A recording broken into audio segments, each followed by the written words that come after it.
Namaskar. A warm welcome to World News and Indian Perspective on All India Radio. This is Vaibhav Jyotsna Srivastav and with me is Manoj Singh Rana, bringing glimpses of the major developments of the day from across the globe. Over the next half an hour, we shall bring you the latest from the world of politics, economy, sports, entertainment and more. The headlines.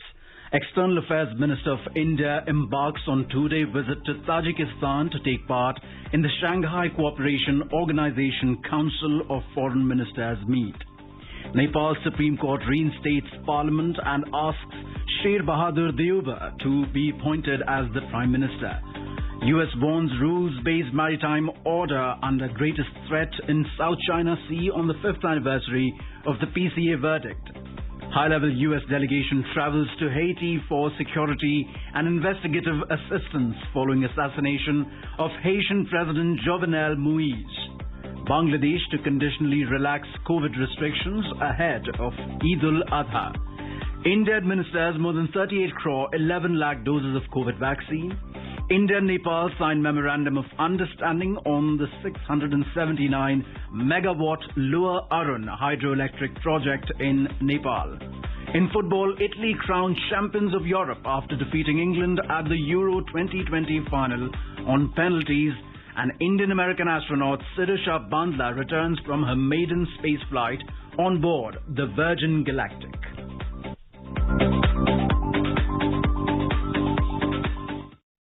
As the nationwide free COVID-19 vaccination campaign at government facilities for those above 18 years of age is underway, we advise our young listeners to get vaccinated and also to help others to get vaccinated. We also advise our listeners not to lower their guard as COVID-19 remains a threat to our health. Please stay at home unless it is essential to go out and continue to follow these three simple steps. Wear a face mask, maintain 2 gaz ki duri for social distancing. Focus on hand and face hygiene. For any COVID-related information and guidance, contact the national helpline numbers 011-2397-8046 and 1075. And now the news in detail. External Affairs Minister of India, Dr. S. Jaishankar, will be on a two-day visit to Tajikistan from Tuesday to take part in the meeting of the Shanghai Cooperation Organization, SCO Council of the Foreign Ministers. The meeting will discuss the achievements of the organization as it celebrates the 20th anniversary of its formation this year. It will also assess the preparation for the upcoming SCO Council of Heads of States and exchange views on the current international and regional issues. Dr. S. Jaishankar will also participate in the SCO Contact Group on Afghanistan that will meet on the 14th of July with the participation of the Afghanistan government. In Nepal, the country's apex court has reinstated the parliament on Monday. Nepal's parliament, which was dissolved by the caretaker Prime Minister KP Sharma Oli in May, was ordered to be reinstated by Nepal's Supreme Court. It also ordered that Sher Bahadur Deuba be appointed as the Prime Minister. Nepal was thrown into a constitutional crisis after Mr. Oli lost a confidence vote on the 10th of May. Nepal's President Bidya Devi Bhandari, on the advice of Mr. Oli, dissolved the parliament for a second time this year before opposition leader Mr. Deuba could stake claim. Monday's ruling by the Nepal Supreme Court reverses this decision and reinstates the parliament. According to reports, the court has ordered the parliament to be reconvened within 7 days.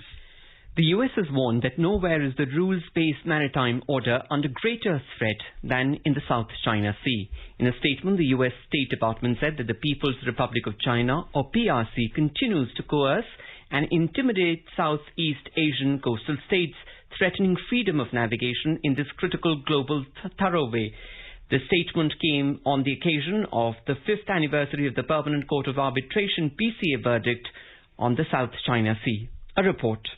The PCA Arbitral Tribunal under the 1982 UN Convention on the Law of the Sea, UNCLOS, had delivered a unanimous decision firmly rejecting China's expansive claims in the South China Sea. In its ruling, the PCA had stated that China's maritime claims in the South China Sea had no basis in international law. The tribunal held that the area under contention to be part of the Philippines' exclusive economic zone and continental shelf. It had stated that China and the Philippines are legally bound to comply with the decision. In the statement, U.S. Secretary of State Antony Blinken also said that the United States reaffirmed its July 13, 2020 policy regarding maritime claims in the South China Sea. The July 13 policy refers to the one in which Mr. Blinken's predecessor, Mr. Mike Pompeo, had clearly stated that the U.S. finds China's maritime claims in the South China Sea as unlawful. The policy also championed the cause of a free and open Indo-Pacific. It termed the South China Sea as a vital part of this vision and said that the U.S. shares a deep and abiding interest with its allies and partners in the region. The U.S. also said that Beijing had offered no coherent legal basis for its 9-dashed line claim in the South China Sea. On Sunday, the U.S. called on China to abide by its obligations under international law, cease its provocative behavior, and take steps towards ensuring a rules-based maritime order respecting the rights of all countries, big and small. Pawan for World News, AIR.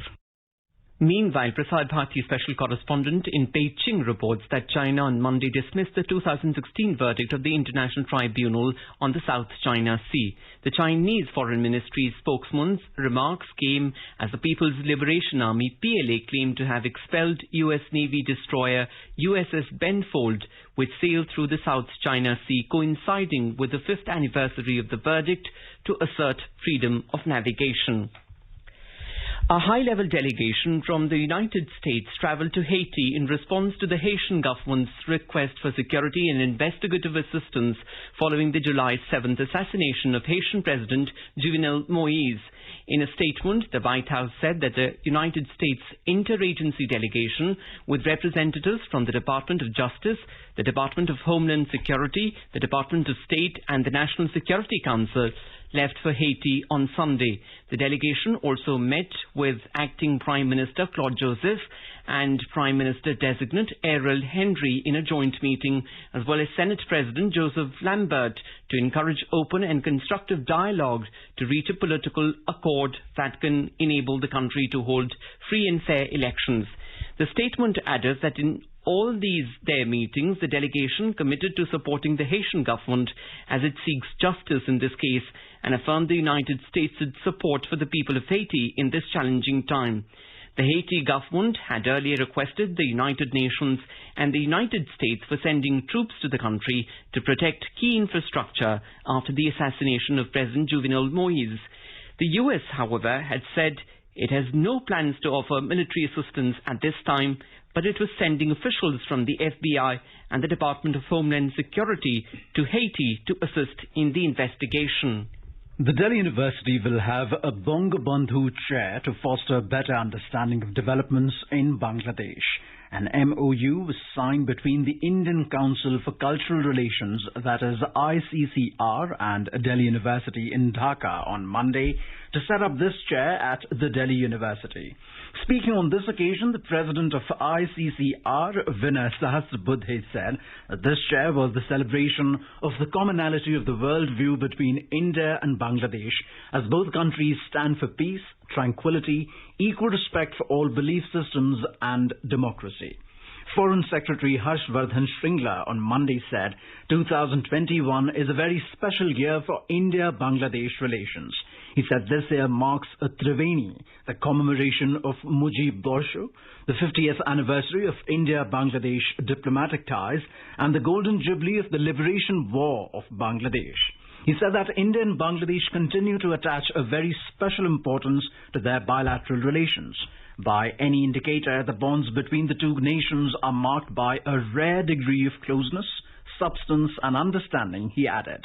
He said that the establishment of the Bangabandhu chair is a fitting tribute to the great leader Bangabandhu Sheikh Mujibur Rahman. He urged the ICCR to consider the possibility of setting up an Indian chair in Bangladesh in the future. Speaking about the collaboration between ICCR and the Delhi University, the Foreign Secretary expressed hope that it will help in greatly enhancing knowledge, understanding and goodwill relating to Bangladesh amongst Indian academics. Joining the event virtually from Dhaka, High Commissioner of India to Bangladesh, Vikram Doraiswamy said that the setting up of the Bangabandhu Chair at the Delhi University is of great importance as there is a big gap in the studies of our region and the neighbourhood. The initiative is the outcome of one of the understandings reached during the visit of Prime Minister Narendra Modi to Bangladesh this year in March. The chair will focus on the common heritage of the two countries and subjects like anthropology, Buddhist studies, geography, history, modern Indian languages including Bangla, music, fine arts, political science, international relations and sociology. Foreign Secretary Harshvardhan Shringla met U.S. Charge d'Affaires Ambassador Atul Keshav on Monday. They discussed the COVID pandemic, India-U.S. relations and other regional issues. They agreed to maintain the momentum of bilateral engagement in these difficult times. External Affairs Minister of India, Dr. S. Jaishankar, had a telephonic conversation with Minister of Foreign Affairs of Cyprus, Nikos Christodoulides, on recent developments in Cyprus. Dr. Jaishankar also discussed cooperation in the context of COVID, including on travel. A memorandum of understanding (MOU) has been signed for the execution of 679 megawatt Lower Arun hydroelectric power project in Nepal between Satluj Jal Vidyut Nigam (SJVN) under the Ministry of Power and Investment Board of Nepal (IBN) in Kathmandu, Nepal. Minister of Power R.K. Singh called this a welcome achievement, saying that Nepal chose this central public sector unit based on its performance in Arun 3 HEP. During the visit of Mr. Singh to Nepal in September 2019, he convinced the Prime Minister of Nepal to allot SJVN this project based on the capabilities and proven track record. The foundation stone of the Arun 3 project was jointly laid by Prime Minister of India Narendra Modi and Prime Minister of Nepal K.P. Sharma Oli at Kathmandu on the 11th of May 2018. Arun 3 HEP is the largest project in Nepal and also the largest investment of around 7,000 crore rupees by India in Nepal. The commissioning of this project will go a long way in fostering friendship between the two neighbours and also lead to accelerated development and economic revival of Nepal. This is All India Radio giving you the world news. The centre is disseminating awareness of national helpline numbers for the benefit of citizens during the COVID-19 pandemic. The helpline number of the Health and Family Welfare Ministry is 1075. The child helpline number is 1098. For senior citizens of Delhi, Karnataka, Madhya Pradesh, Rajasthan, Tamil Nadu, Telangana, Uttar Pradesh and Uttarakhand, the helpline number is 14567. The helpline number of National Institute of Mental Health and Neurosciences, NIMHANS, for psychological support is 08046110007. Ayush COVID-19 counselling helpline number is 14443 and MyGov WhatsApp help desk number is 9013151515. Welcome back. You're listening to the World News on All India Radio. India's cumulative COVID vaccination coverage has surpassed the landmark 38 crore mark. As per the 7 p.m. report on Monday, the cumulative figure stands at 38 crore 11 lakh 4,836. The new phase of universalization of COVID-19 vaccination commenced from the 21st of June. The Union Health Ministry in a statement said that more than 37 lakh vaccine doses have been administered today. It said over 16,61,000 vaccine doses were administered as the first dose and 1,40,000 vaccine doses were given as the second dose in the age group of 18 to 44 years today. There are misconceptions with regard to COVID-19 vaccine and child-rearing capacity among women. Experts have clarified that the vaccine doesn't cause damage to child-rearing capacity. Director AIIMS Bhubaneswar, Dr. Geetanjali said the vaccines are safe and urged women to come forward to get themselves vaccinated. There is no evidence to support that vaccines in any way hamper child-rearing capacity. The COVID-19 vaccines which are being given in India are safe, and I would urge every woman in her childbearing age group to please come forward and take the vaccine without feeling any hesitancy. Dr. Geetanjali also clarified that the vaccines are safe for breastfeeding women. The vaccines are safe for women who are breastfeeding or lactating, and so women should not hesitate to take the vaccine. So please go ahead and take the vaccine because it is very safe. Now let's take a look at the coronavirus updates from around the world. The government of Bangladesh has decided to conditionally relax the ongoing COVID restrictions for a week between July the 15th to the 22nd. However, strict restrictions will be reimposed from July the 23rd. The official press release said that the notification in this regard will be issued on Tuesday. The decision comes ahead of the festival of Eid-ul-Azha, which will be celebrated on July the 21st. Every year, millions of people leave Dhaka for their hometowns and villages during the festival of Eid-ul-Azha. Easing of restrictions for a week is likely to reduce the big rush of people leaving Dhaka within a very short window of time due to restrictions on public transport. Bangladesh has imposed strict lockdown restriction since July the 1st for 2 weeks up to July the 14th. Bhutan received 500,000 doses of the Moderna vaccine from the United States on Monday. U.S. Secretary of State Antony Blinken said that the U.S. is committed to helping strengthen Bhutan's healthcare system and ending the pandemic. Thailand has changed its vaccine policy to mix China's Sinovac with the AstraZeneca vaccine in a bid to boost protection. The decision comes after hundreds of medical workers caught COVID despite being fully vaccinated with Sinovac. Instead of 2 Sinovac shots, people will now receive the AstraZeneca vaccine after their first Sinovac shot. Health workers already fully vaccinated with Sinovac will also receive a third booster dose. This can be either the AstraZeneca vaccine or an mRNA vaccines like Pfizer or BioNTech.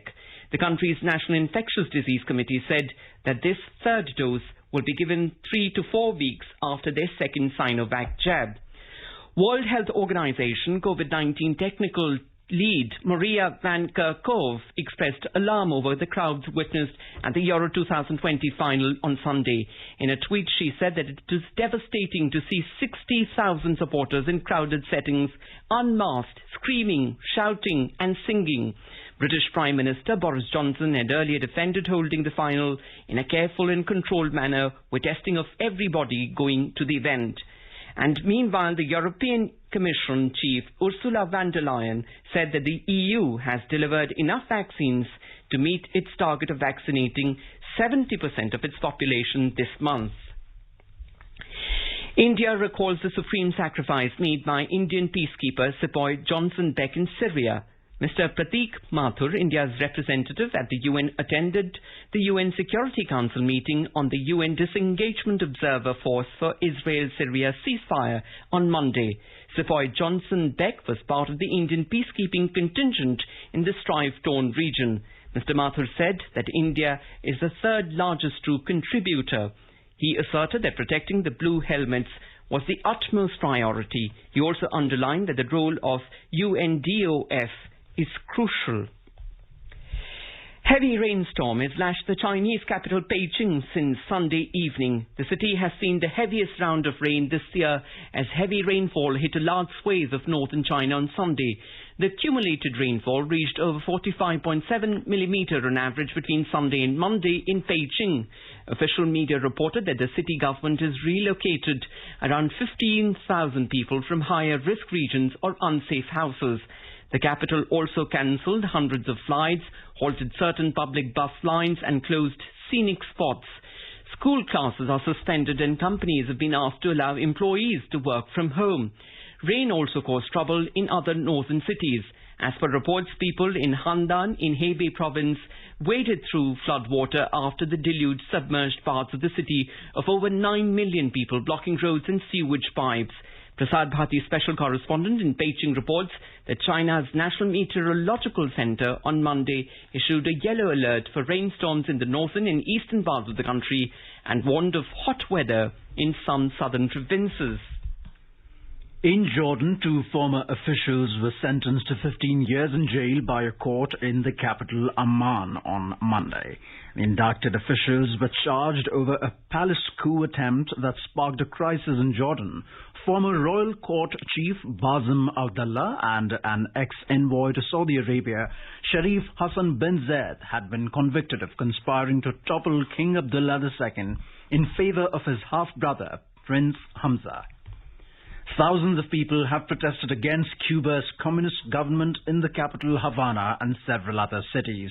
This is the biggest demonstration in the country in almost 30 years. The demonstrations come as the country reports a record number of COVID infections. Supporters of the government also rallied in Havana. Moving on to sports, Italy was crowned Euro Cup 2020 champions after a penalty shootout win over England last night. Italy beat England 3-2 on penalties after the Euro 2020 final ended 1-1 following extra time at the Wembley to secure their second European Championship title. Italy goalkeeper Gianluigi Donnarumma was the hero for the Azzurri in the shootout, while substitutes Marcus Rashford, Jadon Sancho and Bukayo Saka failed to convert from the spot for England. And now a report from the business world.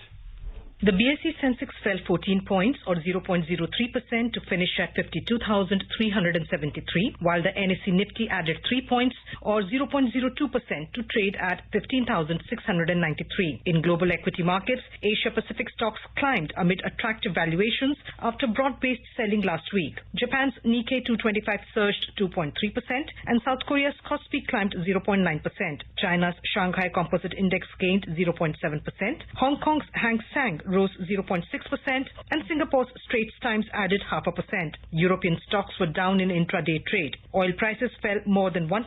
In intraday trade, Brent crude prices were trading around $74.60 per barrel. Back home, gold prices today fell around 220 rupees at Multi-Commodity Exchange for August contracts, in sync with the fall in international market. Gold was trading at 47,700 rupees per 10 gram. Silver prices also declined around 560 rupees to trade at 68,730 rupees per kilogram for September contracts when reports last came in. And the rupee appreciated 6 paisa to close at 74 rupees and 58 paisa against the US dollar. Anubha Rohagki for World News, All India Radio. Prime Minister Narendra Modi will interact with the Tokyo-bound athletes virtually on Tuesday. Last month, Mr. Modi had reviewed India's Olympics preparations in the run-up to the Tokyo Olympics. Meanwhile, the Minister of Youth Affairs and Sports, Anurag Thakur, chaired the 7th meeting of the High-Level Committee in New Delhi on Monday to review the preparation of the Indian team for Tokyo Olympics 2020. Various aspects, including world-class training and facilities for the selected players for the Tokyo Olympics, were discussed in this meeting.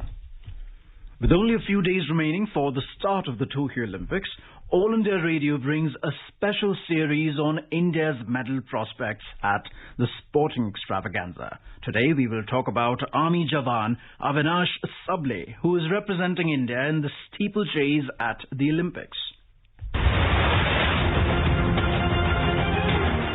Army Jawan Avinash Sable from Beet district of Maharashtra has won the national record 5 times in his career. He first participated in the Inter-Army Cross Country in 2015 at the insistence of his colleagues before moving to steeplechase under coach Amrish Kumar. Sable has qualified for the Tokyo Olympics in the men's 3000 meter steeplechase event. He qualified for the World Championships in 2018 itself by setting a national record. Then in the World Athletics held in Doha in 2019, in a time of 8 minutes 26 seconds, not only did he qualify for the Olympics, but he also made history by reaching the final. He was the first Indian to reach the final of the event at the World Championships. Setting his goal of getting a medal in the steeplechase event and on his preparations, Sable said, मेरा भी ऐसा सपना था कि मैं भी ऐसे खेलूं, अपने देश को रिप्रेजेंट करूं. तो उसके बाद मैंने सोचा कि मैं अभी गेम स्टार्ट करूं. मैं जो टारगेट लेके चल रहा हूं कि मुझे देश के लिए मेडल लेना है. In March, he improved his own record in a time of 8 minutes 20.20 seconds at Patiala. He will easily make his way to the final in Tokyo along with strong athletes from Kenya and Ethiopia. Diksha Saxena, Sports Desk.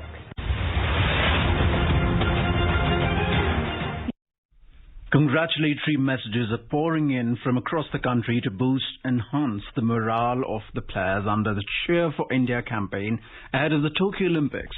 Father of PV Sindhu, who represented India in badminton, has wished her the best. इस बार तैयारी तो बहुत बढ़िया हुआ है। हमें उम्मीद है कि सिंधु अच्छा खेलेगी और देश का नाम भी रोशन करेगी। मैं भी एक खिलाड़ी हूँ और इस बार तैयारी से मैं बहुत खुश हूँ और टोक्यो में जाके वो बढ़िया प्रदर्शन करेगी, मुझे तो बहुत उम्मीद है। सो मैं इस उम्मीद से ही मैं अपना बेटी को एनकरेज कर रहा हूँ और I wish her all the best for the Olympic. Indian-American astronaut Sirisha Bandla returned from a maiden space flight. She became the third Indian origin woman to fly into space after Kalpana Chawla and Sunita Williams. Wing Commander Rakesh Sharma is the only Indian citizen to travel in space. Miss Bandla was born in Guntur district in Andhra Pradesh and brought up in Houston, Texas. Congratulating Miss Bandla on a flight, the US Embassy in India tweeted that she is an inspiration to all women in STEM fields. On the experience, Sirisha reportedly said it was incredible and a life-changing experience to see the Earth from space during a trip on Virgin Galactic's first fully crewed suborbital test flight. Bandla, a 34-year-old aeronautical engineer, on Sunday joined British billionaire Richard Branson and 4 others on board Virgin Galactic's spaceship Unity 22 to make a journey to the edge of space from the US state of New Mexico. Now let's take a look at the major developments around the world as reported in the foreign press. The Guardian says thousands march in Cuba in rare mass protests amid economic crisis. The Globe and Mail reports that Tokyo enters new state of emergency less than 2 weeks before start of Olympic Games. Washington Post writes Israel starts administering third dose of Pfizer vaccine to at-risk adults. South China Morning Post writes top US general steps down from Afghanistan command amid Taliban surge. Financial Times reports pandemic and higher food prices fuel sharp rise in global hunger. And Sputnik News says Biden says US stands with Cubans, calls on government to serve their needs. Anshu Pandey, a resident of Patna in Bihar, is the winner of Sunday's edition of All India Radio's Olympic Quiz, as he sent the correct answer to Sunday's question. Many congratulations to Anshu from the entire team of AIR News. In conversation with AIR News on winning the Olympic Quiz, Anshu said, आप सभी श्रोताओं को मेरा नमस्कार। मेरा नाम अंशु पांडे है और मैं ग्राम श्रीनगर जिला पटना बिहार से हूँ। मैं स्पोर्ट कैन प्रोग्राम रोजाना सुनता हूँ।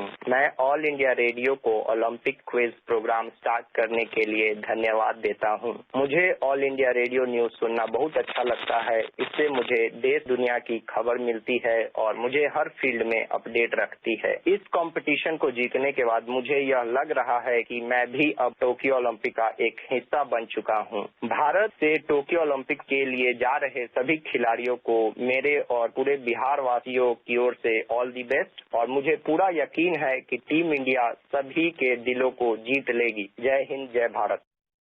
And now a quick look at the headlines once again. External Affairs Minister of India embarks on 2-day visit to Tajikistan to take part in the Shanghai Cooperation Organizational Council of Foreign Ministers meet.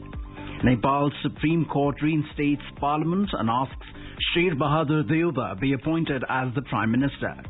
US warns rules-based maritime order under greatest threat in South China Sea on the 5th anniversary of PCA verdict. High-level US delegation travels to Haiti for security and investigative assistance following assassination of Haitian President Jovenel Moise. Bangladesh to conditionally relax COVID restrictions ahead of Eid al-Adha. India administers more than 38 crore 11 lakh doses of COVID vaccine. India and Nepal sign memorandum of understanding on the 679 megawatt Lower Arun hydroelectric project in Nepal. In football, Italy crowned champions of Europe after defeating England at the Euro 2020 final on penalties.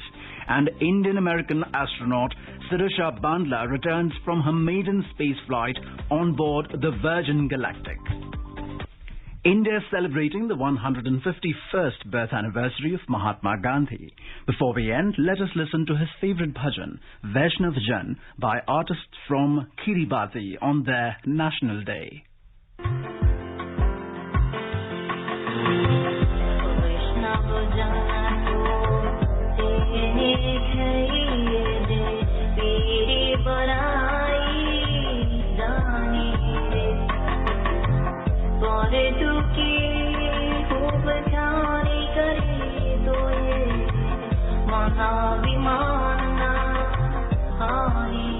Bulletin. We'll be back at the same time tomorrow with the next edition of World News.